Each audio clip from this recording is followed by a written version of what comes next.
ایران کا ایک بادشاہ سردیوں کی شام جب اپنے محل میں داخل ہو رہا تھا تو ایک بوڑھے دربان کو دیکھا جو محل کے صدر دروازے پر پرانی اور باریک وردی میں پہرا دے رہا تھا۔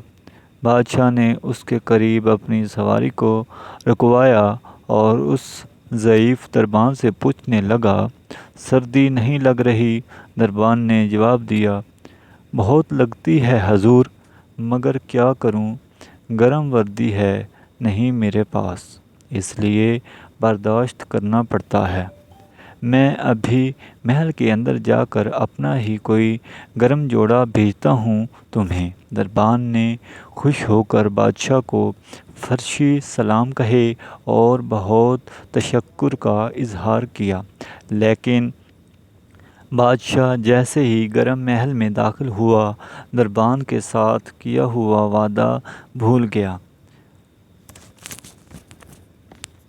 صبح دروازے پر اس بوڑھے دربان کی اکڑی ہوئی لاش ملی اور قریب ہی مٹی پر اس کی یخ بستہ انگلیوں سے لکھی گئی یہ تحریر بھی: "بادشاہ سلامت!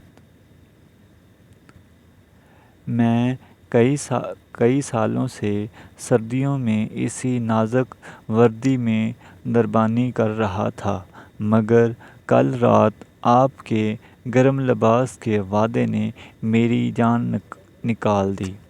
سہارے انسان کو کھوکھلا کر دیتے ہیں، اسی طرح امیدیں کمزور کر دیتی ہیں۔ اپنی طاقت کے بل بوتے جینا شروع کیجیے، خدا داراں سہاروں کی بیساکھیاں پھینک کر اپنی طاقت آزمائیں۔" ویڈیو اچھی لگے تو اس کو شیئر ضرور کیجیے گا۔ شکریہ۔